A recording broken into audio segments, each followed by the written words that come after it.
Assalamualaikum warahmatullahi wabarakatuh. Pertama sekali puji syukur kita ke hadirat Allah Subhanahu wa taala yang masih memberikan kita nikmat umur, kesehatan dan kelapangan sehingga kita bisa mengikuti kegiatan bincang sejarah. Dengan fokus bahasan kita, Indonesia masih ada peran dan kontribusi Radio Rimba Raya yang ada di Kabupaten Meriah saat agresi militer Belanda kedua. Bincang ini sengaja kita gelar supaya tidak lewat begitu saja momentum dari agresi ini. Jadi ada pemikiran-pemikiran yang kita harapkan nanti dari narasumber, yaitu Pak Kemal Gopi, sutradara film dokumenter Radio Rimba Raya. Kemudian selawat beriring salam kita sampaikan ke Nabi kita, Nabi besar Muhammad SAW, yang telah membawa kita ke alam yang penuh berilmu pengetahuan seperti yang kita rasakan saat ini. Bapak, Ibu yang saya muliakan, selamat bergabung di kegiatan kita pada malam hari ini. Kegiatan pada malam hari ini merupakan kegiatan ke-40 sepanjang 9 bulan yang kita laksanakan dengan beragam tema, dan sudah 11 tema yang kita angkat dan berseri, dan tentang sejarah ini sudah beberapa kali kita adakan. Langsung saja memberikan kesempatan kepada Pak Iqmal Gopi untuk memaparkan materi tentang Radio Rimba Raya, bagaimana peran dan kontribusi Radio Rimba Raya ini saat agresi militer Belanda kedua. Silakan Pak Iqmal Gopi. Ya, terima kasih semuanya nih pada Hadi Usman. Saya akan memaparkan apa yang saya dapat selama 4 tahun dari riset saya, tapi riset ini saya tidak berbentuk buku ataupun disertasi, tapi hasil riset ini saya kemas ke dalam bentuk film, yaitu film dokumenter. Nah, memang di sini saya orang di Takengon waktu saya tidak memahami bagaimana, saya tidak mengetahui bagaimana sejarah itu sebenarnya, tapi banyak hal-hal yang membuat saya itu ingin bagaimana untuk supaya tahu bagaimana peran Radio Rimba Raya. Jadi setelah 2006 itu, ini film memang dari 2006 sampai 2010 risetnya ini, tapi Radio Rimba Raya ini memang layak dan harus wajib kita ketahui ke depan untuk generasi. Tapi dari hasil saya 4 tahun itu, saya sudah menjalankan riset sekitar 16 kota di Indonesia. Saya sebutkan saja ya Pak Yus ya, daerah-daerah apa saja untuk membuktikan Radio Rimba Raya ini benar atau tidaknya gitu. Nah dari Aceh itu saya dari Takengon, Bener Meriah, ya, Banda Aceh, Biren, Koto Tinggi, Bukit Tinggi, Bidar Alam, Payakumbuh, Jakarta, Bandung, Yogyakarta, Gunung Kidul, ya, Wonosari, kemudian sampai ke Blitar, sampai ke Sulu, sampai ke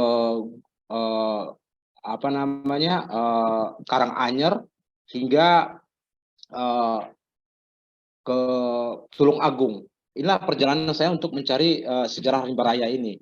Nah, karena dari saya sendiri sebagai periset dan sutradara film ini, saya kan masih ragu ya tentang keberadaan, betul nggak, ada nggak Radio Rimba Raya ini. Nah, dari penelitian saya yang saya dapat di lapangan, bahwa Radio Rimba Raya itu memang benar adanya. Nah, peran penting Radio Rimba Raya ini, puncaknya itu adalah di 19 Desember 1948. Di sini di mana ibu kota Republik di Yogyakarta itu jatuh ke tangan Belanda. Nah, pemimpin seperti Soekarno, Hatta, Agus Salim, dan kabinet lainnya ditangkap dan diasingkan ke Prapat dan Pulau Bangka. Sedangkan Sudirman dan pasukannya bergerilya ke hutan. Jadi di sini di mata dunia bahwa Indonesia ini sudah memang betul-betul tidak ada lagi, sudah kolab. Jadi seperti radio Belanda, Hilversum ya di Medan, di Batavia, Jakarta itu mengatakan bahwa Indonesia sudah Indonesia itu sudah tidak ada lagi, sudah kolab karena pemimpin Republik Indonesia itu sudah tidak ada. Nah, keterkaitan sejarah ini kan kemudian lahirlah Pemerintahan Darurat Republik Indonesia, yaitu PDRI, yaitu di Halaban ya. Waktu itu di Halaban, 22 Desember 1948 dibentuklah Kabinet PDRI di bawah pemimpin Ketua Saprodin Perwira. Nah, walaupun telegram kawat dari Soekarno itu tidak diterima, tetapi inisiatif dari tokoh-tokoh kita, Saprodin, Tengku Muhammad Hasan, ya Kolonel Hidayat dan lain-lain yang ada di Bukit Tinggi ini cepat mengambil inisiatif supaya kita bentuk Pemerintahan Darurat Republik Indonesia. Nah, disinilah mulai bagaimana Belanda menghancurkan semua prasarana radio-radio yang ada di Indonesia. Nah, terutama di Jogja ya. Di Jogja ini kan ibu kota Republik.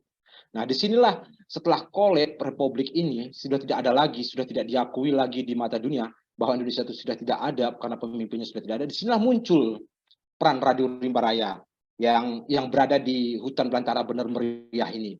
Nah, di sini Radio Rimba Raya untuk coba mengisi kekosongan setelah radio Republik ini dibombardir oleh Belanda, menyiarkan informasi dan menyiarkan informasi-informasi perjuangan ke dalam maupun ke luar negeri. Nah, jadi di sini Republik sudah tidak ada, PDRI lahir karena di sini dari sejarah yang kita ketahui itu Aceh ini kan tidak dimasuki oleh Belanda. Nah, jadi di sini peran Radio Rimba Raya ini jadi dia bisa leluasa gitu karena saat itu perang di darat itu seperti di perang Medan Area itu kan dari pesisir sendiri kan sudah menyambut bola ya untuk ke Medan. Kemudian di daerah Aceh Tenggara itu sudah disambut juga dari ya kalau pasukan kita itu Bagura ya. Bagura itu disambut di Tanah Karu karena di sini Belanda juga kan sudah mengetahui posisi jejak istilahnya apa ya mappingnya untuk bagaimana bisa masuk ke Aceh gitu. Tapi itu dihadang oleh pasukan Gayo waktu itu untuk di daerah Aceh Tenggara ya. Nah, kemudian di pesisir itu dari pasukan-pasukan dari pesisir seperti Hizbullah. Nah, kemudian Radio Rimba Raya ini kemudian terus berkumandang. Kemudian setelah berdirinya PDRI, mereka ini kan mempunyai radio angkatan udara. Mereka setelah mengetahui bahwa ada radio di Aceh, ya kan? Tapi waktu itu radio Rimba Raya ini apa namanya? Sebenarnya radio tentara, radio divisi 10 lah. Setelah masuk ke Gayo itu disebut Radio Rimba Raya karena tepatnya itu dia di hutan belantara. Nah, kemudian itu komunikasi itu terus mereka lakukan gitu. Saprodin Perwira yang ada di belantara Sumatera Tengah, Sumatera Barat ya sekarang ini, kemudian Sudirman yang ada bergerilya di hutan, itu selalu memberikan apa namanya informasi mulai telegram.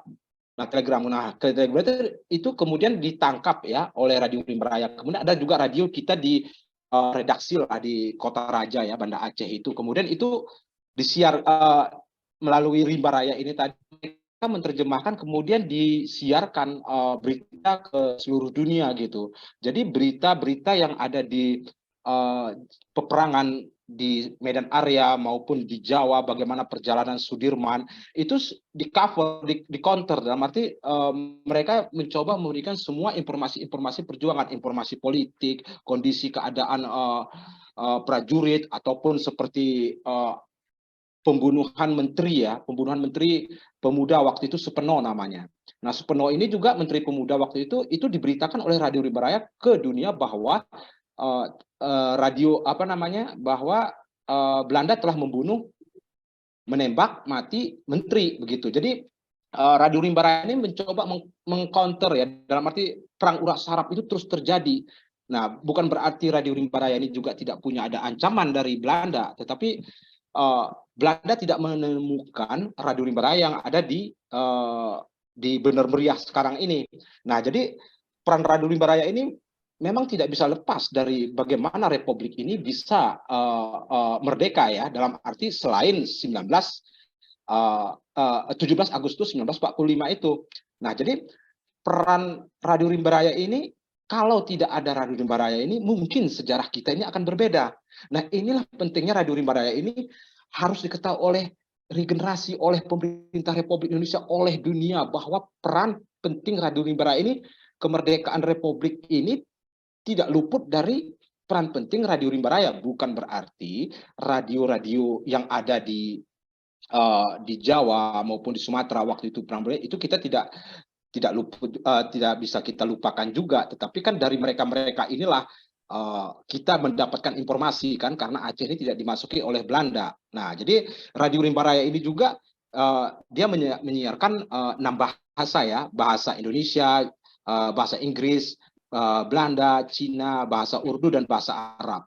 Nah, kemudian informasi aja ini bahwa Radio Rimba Raya ini merupakan cikal bakal Voice of Indonesia sekarang ini ya, Radio Rimba Raya ini. Nah, jadi sarana Radio Rimba Raya ini kemudian siaran Radio Rimba Raya ini kemudian ditangkap jelas di Semenanjung Melayu seperti Malaysia, Singapura ya, Manila, Australia, dan Eropa. Jadi ini kan perlu kita buktikan juga. Kenapa bahwa benar nggak ya Radio Rimba Raya ini kok sampai ke Saigon, Vietnam, Manila, dan sebagainya, negara-negara Eropa.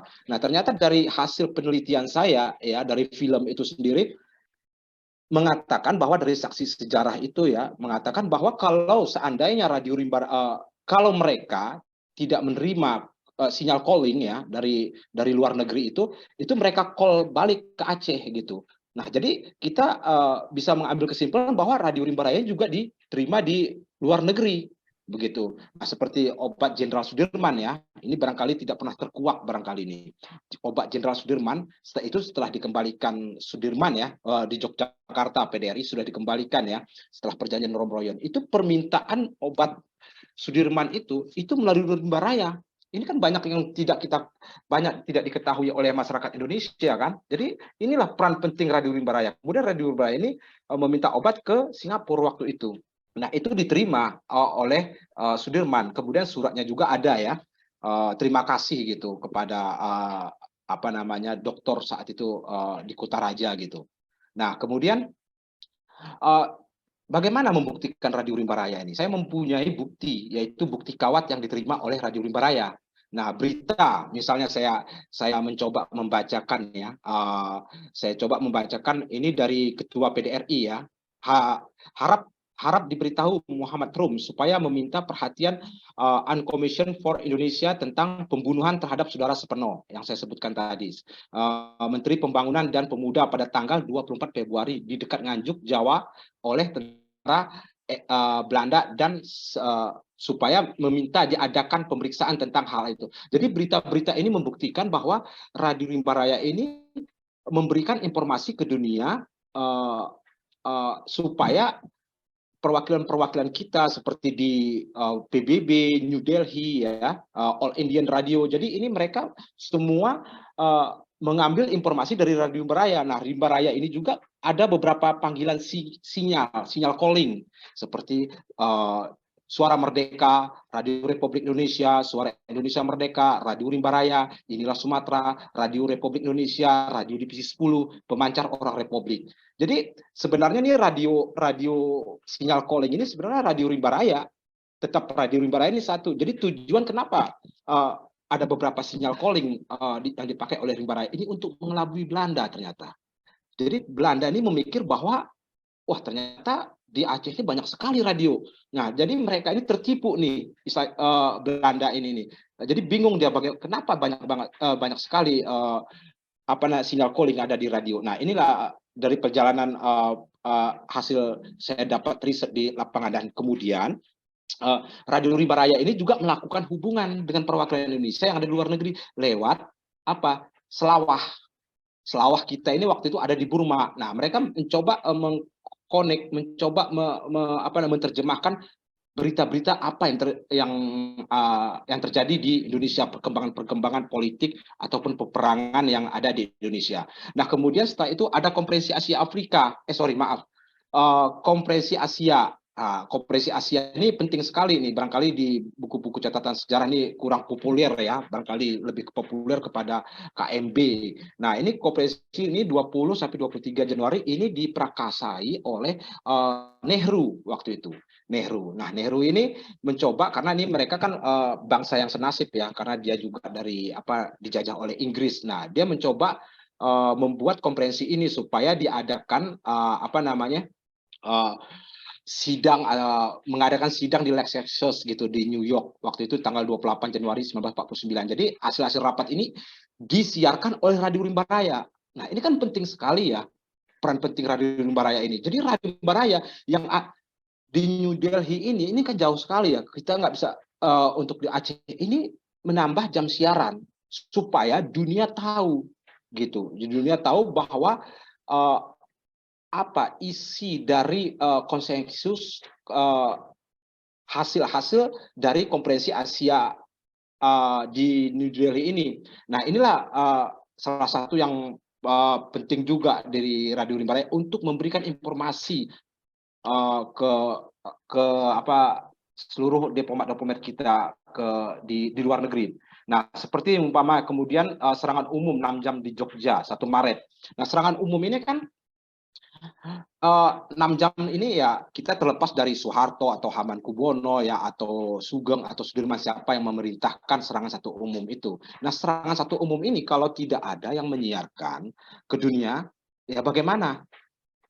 Tidak ada apa-apanya serangan umum itu. Tapi di sini bahwa Radio Rimba Raya lah yang menyiarkan serangan umum 6 jam di Jogja ini, yaitu 1 Maret 1949 ke dunia internasional. Di sini di puncak revolusi bahwa mengatakan tentara Indonesia masih ada. Ternyata ini membuat terbuka mata dunia, yang dimana kata Belanda bahwa Indonesia sudah tidak ada lagi toh.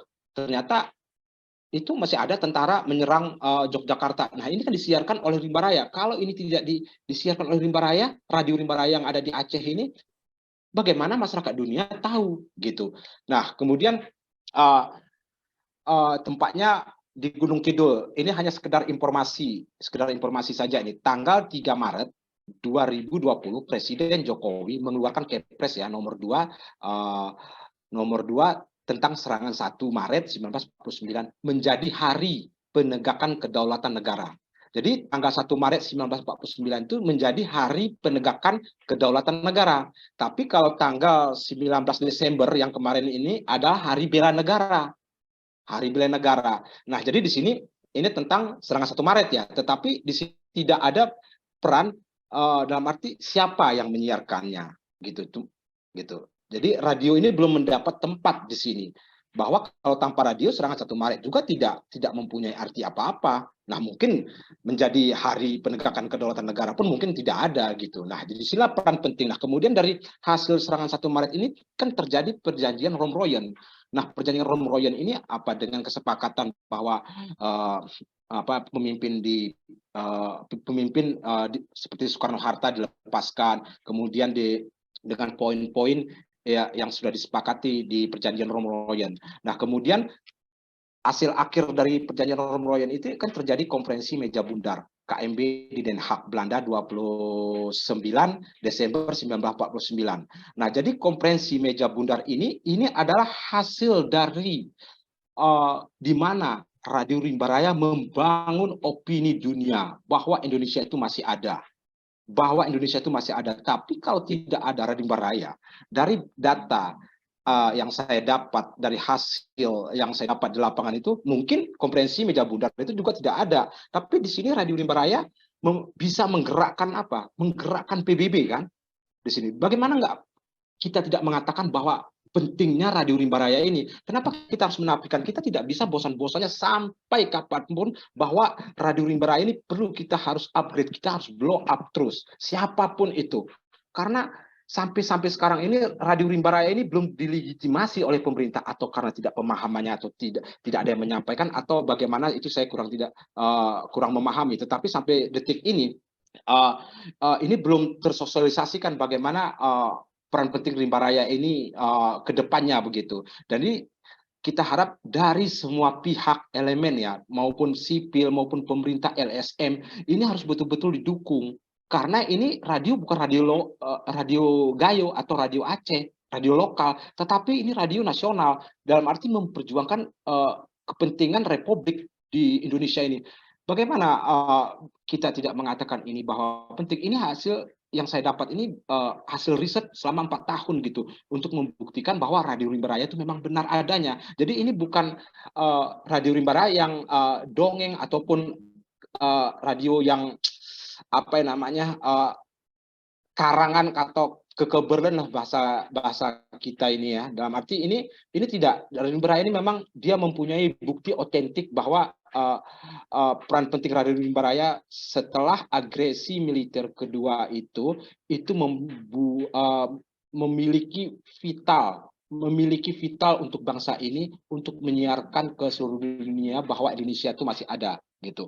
Tapi jadi itulah untuk sementara pemaparan saya yang saya dapat ya dari hasil penelitian riset film dokumenter Radio Rimba Raya ini. Terima kasih untuk sementara ini Pak Yusradi.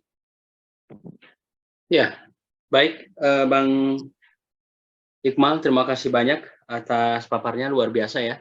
Banyak informasi, banyak pengetahuan penting yang kita dapatkan malam hari ini, yang memang ternyata Radio Rimba Raya ini sangat penting sekali peran dan kontribusinya terhadap eksistensi bangsa kita ini, dan berhasil menangkal hoak yang dikembangkan Belanda ya, Pak Iqmal ya. Jadi menyiarkan Indonesia masih ada, kemudian kegiatan-kegiatan kenegaraan waktu itu, sampai dengan kode tertentu memesan obat Jenderal Sudirman tadi. Dan yang menarik lagi bahwa Radio Rimba Raya ini juga cikal bakal Voice of Indonesia. Ya. Karena lebih dari satu bahasa asing yang dipakai waktu itu ya.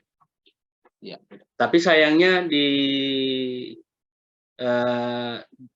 yang ditetapkan presiden ini belum masuk ya Pak Iqmal ya? Belum masuk ya? Untuk radio. Radionya belum ya? Untuk radionya belum. Jadi ya tentu ini kan serta-merta nggak mungkin ada begitu tanpa ada peran pendukung di belakangnya, yaitu Radio Rimba Raya. Nah ini yang jadi catatan kita bersama Bapak Ibu yang mesti kita perjuangkan ke depannya.